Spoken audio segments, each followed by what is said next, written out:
in one time, she made it open that there is war. Second Biafran war is going on in Biafra land. Just like it happened in 1967.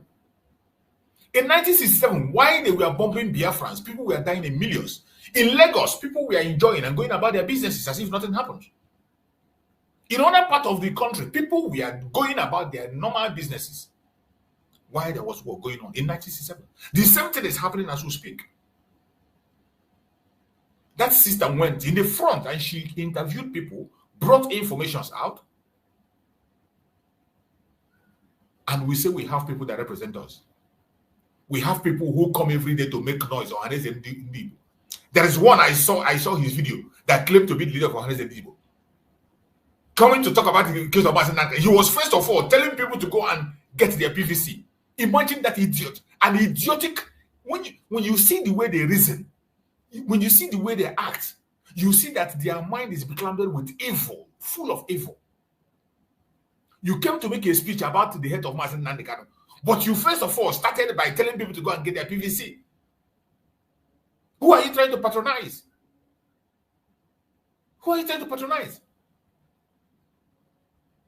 You just use Nnamdi Kanu to draw the attention of people, and you came there and begin to talk about a different thing altogether. Second civil war of Biafra is going on in Biafra land, and nobody is paying attention. Instead, Nigeria is in the front line, blackmailing every one of us, blackmailing our brothers, and we join them, we help them to support them. Nigeria is blackmailing everybody, pushing propaganda with their government, using the Biafran politicians in Biafra land, Igbo Biafrans, even some agitators, some people who own their camera to come and claim to be agitators, people who speak in the name of Biafra. The government of Nigeria is using them to blackmail you, blackmail me, and you can't see it. You can't see it. Just like the recent blackmail upon a liberation army of Biafra, gentle.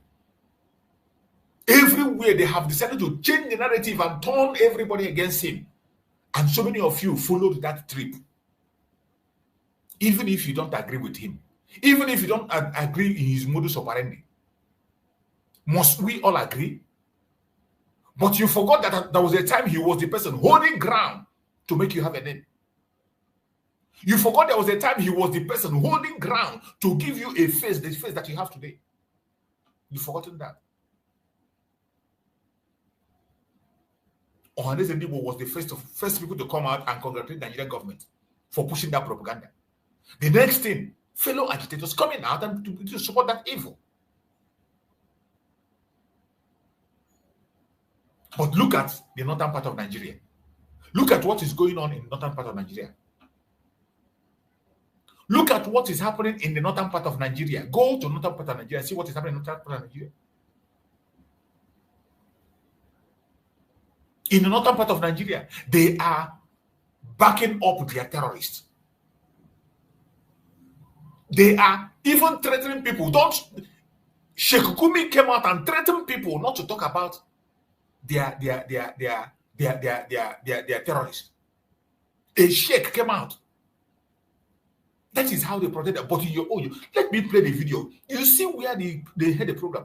Sheikh Gumi was defending warning the government, do not talk anything evil about the terrorists. Sheikh Gumi was warning the federal government of Nigeria. And everybody's going about it. There was no outrage. But you say bring your own brother and kill him. They attack your brother, you follow them and celebrate it. They attack your brother, you are the very first person to celebrate it. Oh, now they have captured who? Cleric Sheikh Ahmad Listen to has this. stirred a fresh controversy by cautioning security operatives not to provoke terrorists after a peace arrangement was reached in Katsina State. Well, in a Facebook post, Gumi insisted... Did you hear that? Sheikh Gumi is cautioning federal government not to provoke the bandit, cautioning them, warning, strict warning. I want you to pay attention.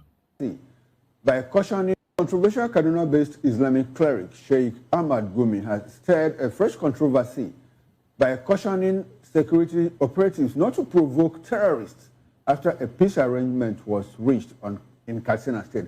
Well, in a Facebook post, Gumi insisted that any attempts to confront the armed groups could plunge the region back into bloodshed. Well, his comments followed a peace dialogue held in Faskari on Sunday involving residents, community leaders, and bandit commanders, including the wanted kingpin, Ado Alero.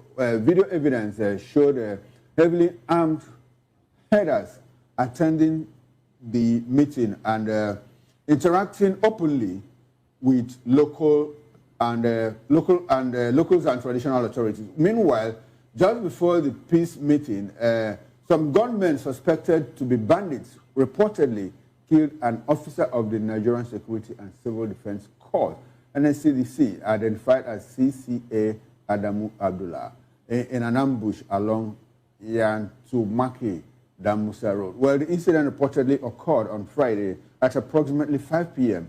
in Dafa village when the bandits laid deadly ambush against the NSCDC personnel.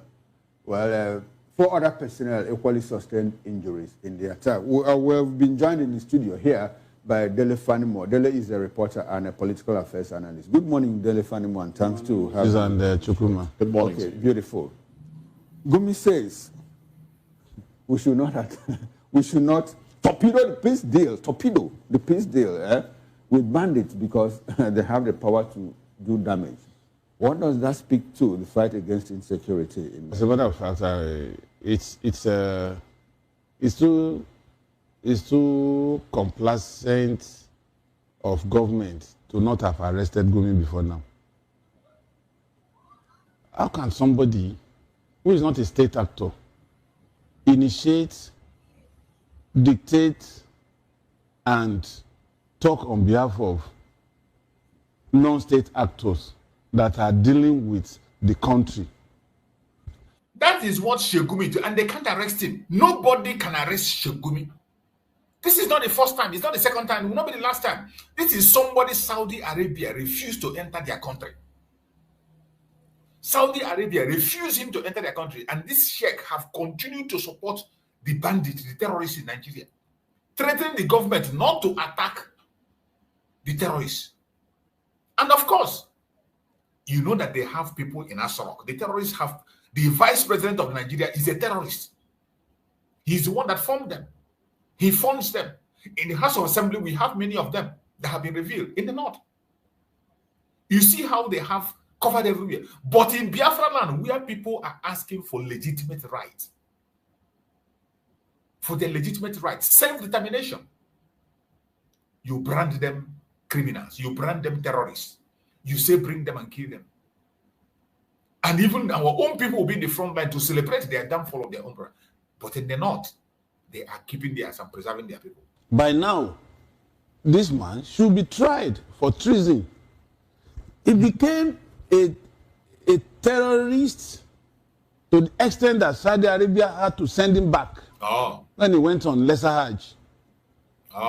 Is that not instructive enough? How can you Nigeria can't even arrest parade terrorists along with state security apparatus having a meeting over what? One of the earliest teachings or early teachings of James Sadi Chase when he was reading in the 70s was that you don't negotiate with a blackmailer. Okay. Because the more you negotiate, the more they come back for more. I was coming to that, what you said. When you say that he's not a state actor. He's not. But he's been negotiating, intermediating between the government and the bandits. Government made him so. So he's an actor.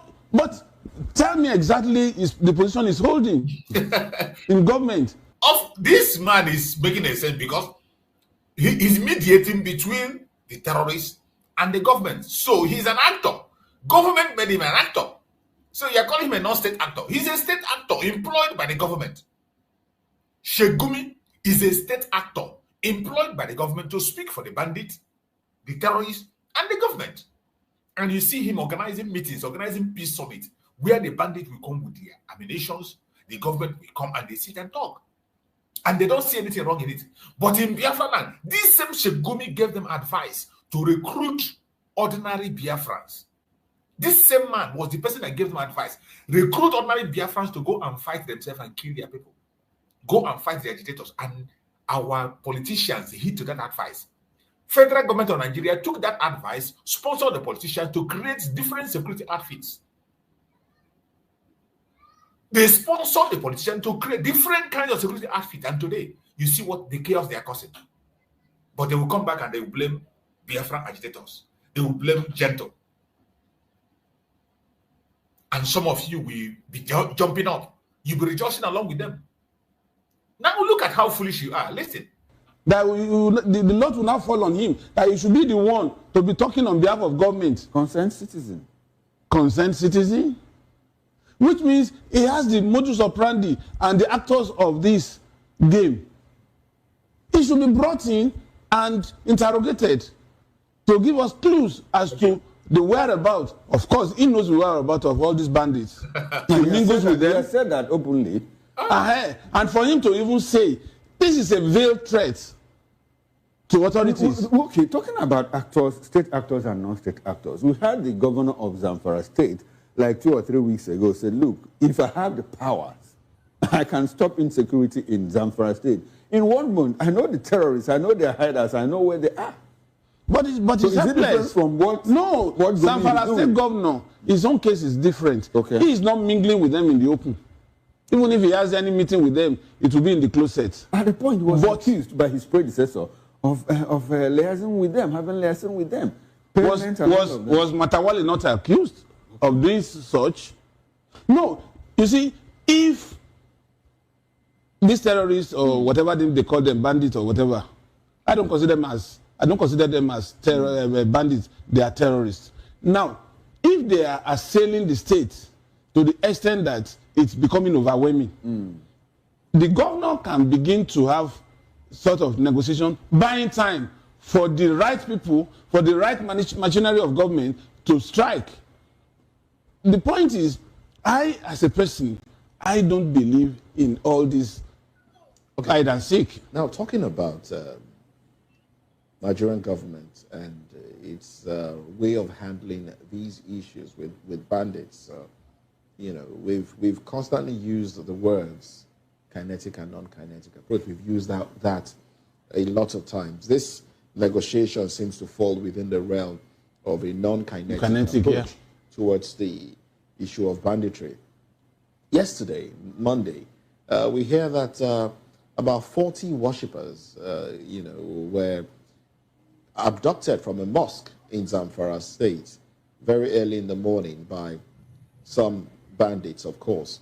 You know, took about 40 worshippers from this mosque. And in Katsina, we're talking about reaching a peace deal. And the picture that came out of that peace deal, I saw a picture where an individual had cartridges, you know, on him. And then had ammunition. Cartridges, and then had around him. AK-47 by his side. What is the optics? Does that look good? How does that affect the image of Nigeria? If you know, it's not even the image of Nigeria that is affected. Sees that. If you have that rifle, is not going to be AK-47. It is actually. It is. If something higher. Yes, it's higher. But the fact that it's likely to be that general purpose machine. You're having that submachine gun at a peace meeting. That's what I'm saying. That optics alone is enough to even scare residents away from Katsina. Because in a way, you are validating their existence by having a meeting with them. Even if you want to come to a peace meeting, why should that person be armed to that point? It shows that you are showing, you know, that we are overwhelmed with what we have. Come and see the kind of weapon these people are parading. That's exactly what they are showing us. So it's more like a show of strength. A show of force against residents of that state. And where would they run to if government had already surrendered? Because it's a surrender. That's what it seems like. That's what it seems like. Why should it be? Why should we surrender? Okay. Well, this will be a good place to anchor this conversation. We'll talk more about this and other issues during newspaper. You see, when it comes to the issue of the North, this is how they discuss it. They come on their national TV, they come and they rant and shout and shout and shout.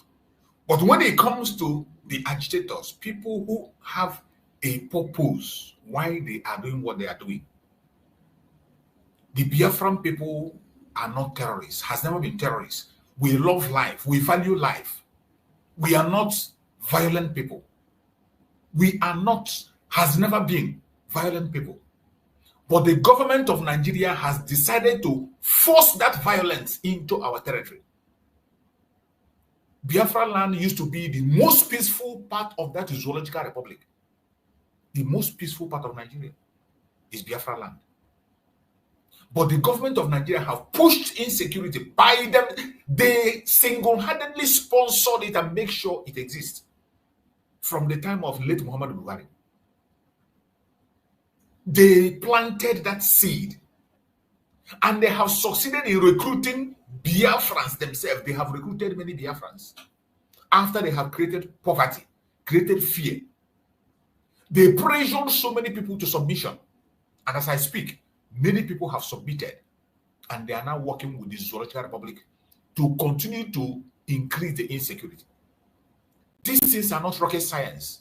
People on the ground have investigated and they came out with the results. We are getting reports day in, day out on what is happening. You can even see by yourself what is happening. Every single security outfit formed in Biafra land. Why is it that each time they are formed, the only thing they go after is those people agitating for Biafra? Have you seen, has anybody come out to testify that he was kidnapped and the person say, Liberation Army kidnapped me? Have you ever had that? Has there been any testimony anywhere where somebody came out and say, the Liberation Army of Biafra kidnapped me? If you have seen any, please send me the video. I want to see it. Send me the video.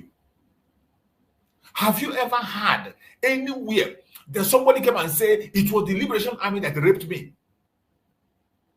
Have you ever had that?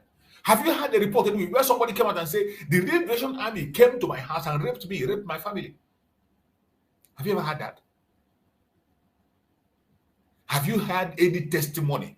I mean, an eyewitness account. Somebody come out and testify and say, the Liberation Army came to my house and murdered everybody in my home. Have you ever had that? But yet, so many of us are believing lies and propaganda that is being pushed by the same people that want to destroy you. They cook their lies. They push it out and you help them to promote it and support it. They tell you that you are an a liberation army of Biafra has been captured and you are celebrating. You are happy. You said now you are free. Let me see how you are free. Let me see how you are free. Even though it is an unverified information, a propaganda, that is what it remains a propaganda. You're already celebrating. Every single security outfit they create, their plan, every time they come, they will make a broadcast. Everybody is fighting for Biafra should stay clear. They don't form security outfit to fight the terrorists that are kidnapping people, the organ harvesters. The terrorists, the security outfit they form is to go against the Biafra agitators. That is what they do. Every security outfit, that is what they do. What is the problem with you and those who are asking for self-determination? In the northern part of Nigeria, these are people, terrorists that have no targets. They are not asking for anything. All they want to cause is havoc. They don't have any targets. There is nothing you can tell me that this is what these people are aspiring for, nothing. But yet, in the north, they are secure. A sheikh is standing up for them, negotiating, and they are going on peace talk, peace deal everywhere. But when it comes to Biafra land, it is you, your people and my people that will come and call them to go and bring all the ammunition and fight. And even as we speak, we have seen them go for negotiation meeting. We have seen several meetings where they were negotiating. For terrorists, when they come to the meeting and they come with all their ammunition, well equipped. And nobody dare says anything. Nobody attacks them. They will attend a meeting with the government of the zoo. They will attend a meeting with them. Terrorist group, well armed to the teeth.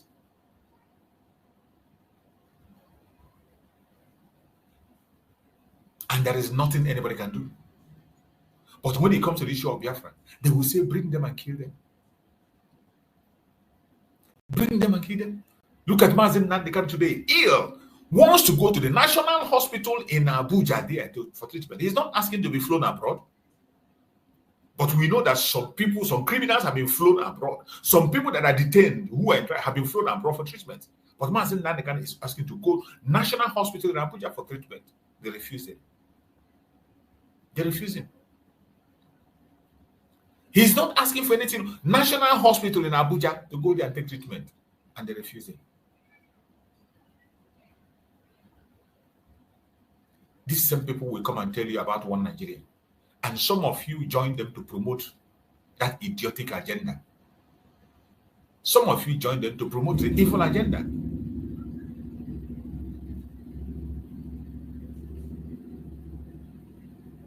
Some of you join them to promote the evil agenda.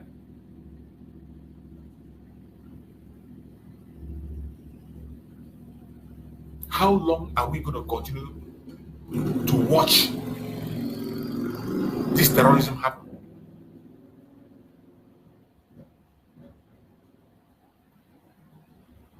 How long will you continue to watch this terrorism happen every blessed day? What else do you want to see before you will know that enough is enough? What else do you want to hear before you will now know that enough is enough? What else do you want to see? You want to see your head rolling on the floor before you will now know that there is danger. Is that right? You want to see your head rolling on the ground, rolling on the floor, before you will now understand that yes, there is danger.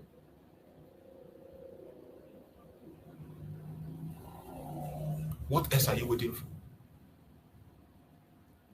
Why is it that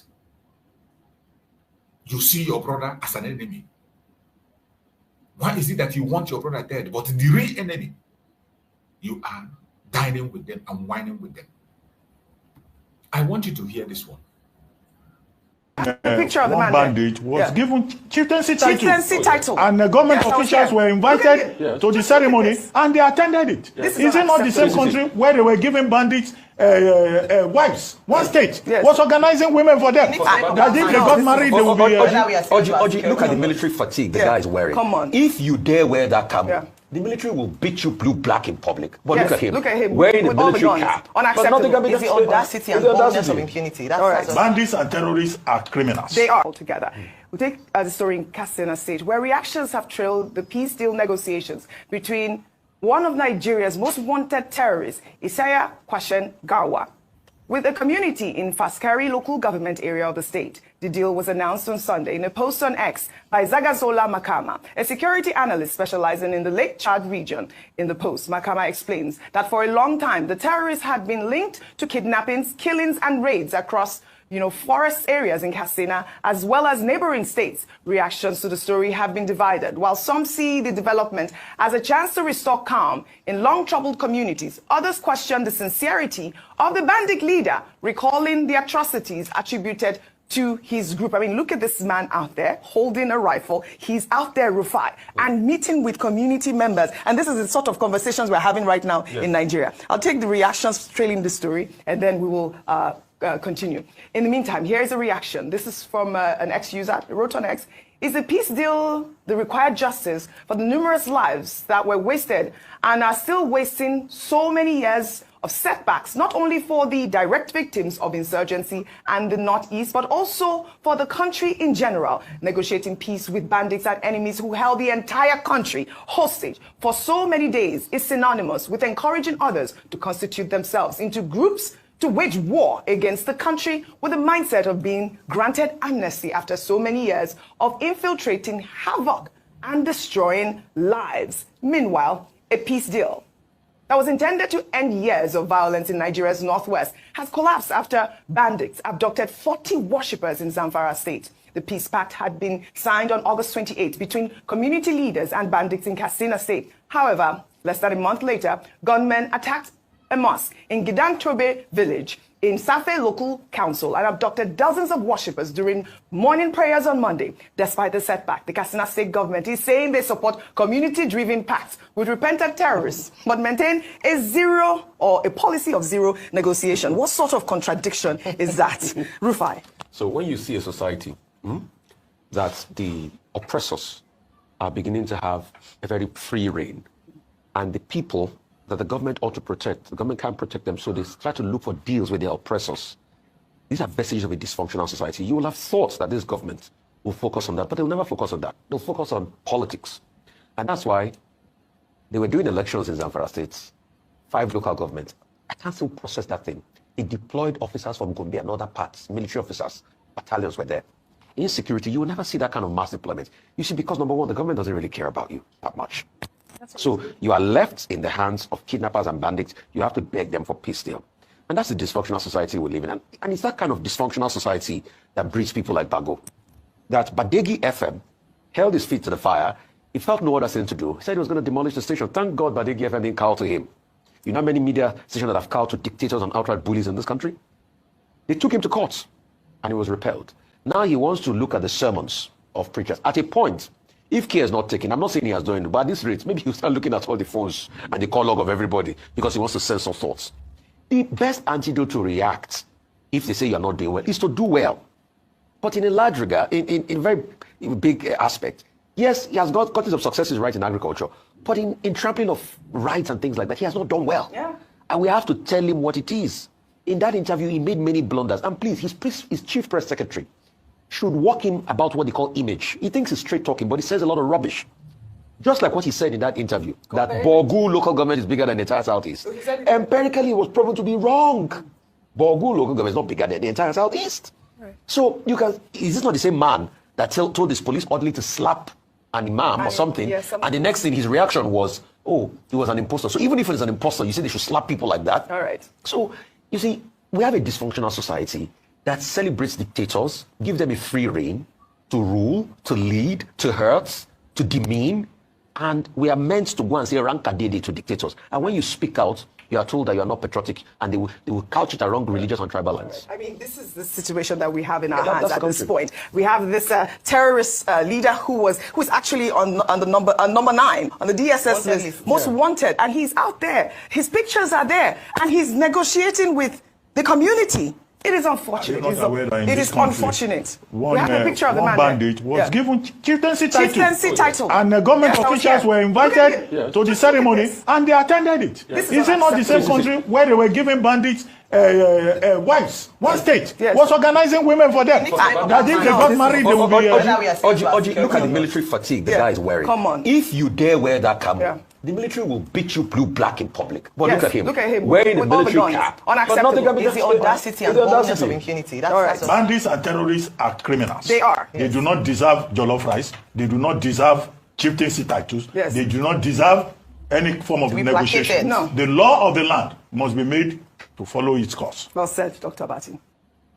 This is the country that Finland is working with. This is the story of the country that Finland is working with. This is the story of the country that gave Finland information that they used to come and kidnap our prime minister, judicially. You can see the story. This is coming from their own conventional media. But in the case of this conventional, they will never hide this news. This news will be said only once and they are done with it. They will never mention it again. It is only when we get hold of them and we begin to play it over and over again. But just as they have discussed it, they have downs the tension. The next thing now, they go into politics and it will be politics. They never talk about security in Nigeria. Their conventional media. These are the most dangerous media, you can say, Nigerian media, the most dangerous of all. And look at this very simple story, tells the story of the country that Finland is dealing with.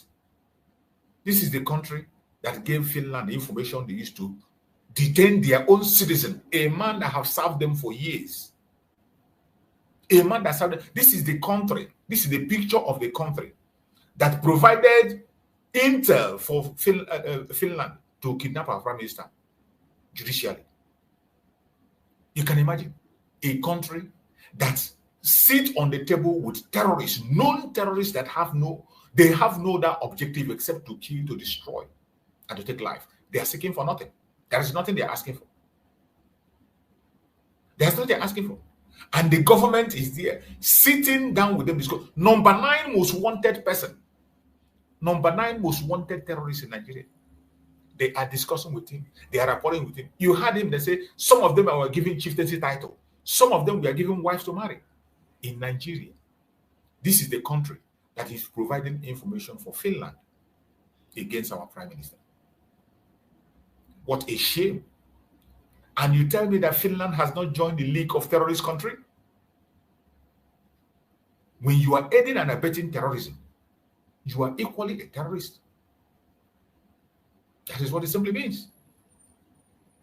So from all the context, you can see that Finland have joined the League of the Terrorists.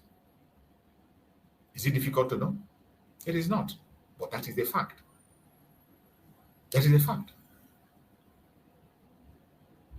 So when we are talking about the situation of the Zoological Republic, when it comes to the issue of Biafra, they continue to mount pressure on us so that we will succumb. They mount pressure on us to make us surrender, but we will never surrender. We will never surrender. They are mounting pressure on us to make us begin to reason like senseless people. They want us to be afraid of our freedom. They create fear among us. But I bet you, we will never stop. The most challenges we are facing today, in the course of the restoration of Biafra, the challenges we are facing today is mostly the different factions we are having among ourselves. Factions that we are having among ourselves is drawing us back. And again, leadership approaches is one of the things that is drawing us back today in the course of Biafra. Different factions and leadership approaches. This is making us to lose our stand on international level, making the world to look away from what we are doing. Lack of unified command weakens negotiation, diplomacy, and mobilization. If you don't know that, know that. Lack of unified command weakens negotiations, diplomacy, and mobilization. When I talk about unity, I know why I cry about unity. We need to unify. We need to have a unified front for us to forge ahead. You can term it whatever you like. You can get angry with it. You can hate yourself for it. I don't care. I don't care. In every of my program, I talk about unifying ourselves, having a unified front. I talk about unity. If you don't care, like it, you go to hell and burn to ashes. You can't continue to deceive yourself. Without unity, it will be almost impossible for us to achieve what we want. Another factor that is really troubling us today is the harsh repression by the Nigerian state. The harsh repression by the Nigerian state. Arrests, detentions, killings, disappearance of activists. They use that to create fear, to push us back, to make us afraid of what we are doing. Look at Nnamdi Kanu languishing in jail for no just cause, denying him his treatment. Look at Mazen Simon Ekpa, taken in by Finland authorities. Look at the propaganda they are playing, how they are attacking our liberation army everywhere, there at night. Look at the killings in Biafra land. Disappearance of activities. That one, Biafrans are disappearing every day. Even Amnesty International have made a report on disappearance of Biafrans. They have warned that the disappearance of Biafrans is increasing. All this thing is to put fear in us so that we don't do what we are supposed to do. The military clamped down in Southeast and labeling of agitators as terrorists, a daily occurrence. people that are agitating for their freedom, people that are asking for self-determination. You label them terrorists just to take their life. In Nigeria, a policeman will tell you that all he needs to do is just put flag of Biafra in you, and he will shoot you. And nobody's going to question him. They say it to you face to face that all they do is just to put Biafra flag. And that is what they are doing. Many innocent Biafrans have been murdered in cold blood. But they wouldn't talk about it. They will go and tell you what Biafran army did. They will take the whole blame and put it on our Liberation Army. They will take the whole blame and put on Gentle did this, Gentle do that. Propaganda everywhere to make you hate yourself. And some of us are already hating ourselves. Some of us are already helping them to push that wicked narrative against themselves. You think it's about Gentle. You think it's not about him. They push that narrative. You help them to hype it. And the international communities are watching. They are looking what you are saying. They are looking at your own view. They are looking at your own view, your own contribution to that lies. Look at Nnamdi Kanu today. DSS detention. Despite court rulings, despite all the court rulings, they continue to hold Nnamdi Kanu in DSS. These are the hindrances that is facing us that we can't overemphasize. Another one is limited international support. The international support we are getting is very, very limited. Global powers often prioritize Nigerian oil, trade, political influence over human rights. That one is the order of the day. What they all care about is the resources. They care about resources, not you, not me. They don't care about us. All the global powers, they only prioritize Nigerian oil, trade, political influence over human rights. When it comes to human rights, abuse against Biafrans doesn't amount to human rights. Genocide against Biafrans doesn't amount to genocide. These are what we're facing. And you still help them to promote the evil against yourself. Western governments tend to view Nigeria as too strategic to break up. Because of their interest. It's not because of the people there. It is not because of the people who are there. It's not because of us who find ourselves in that very captivity. For their own selfish interest, for their own economic interest, all the Western government tend to view Nigeria as too strategic to break apart. You just imagine.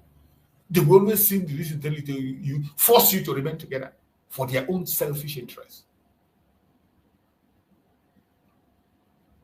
We need to do a lot of work.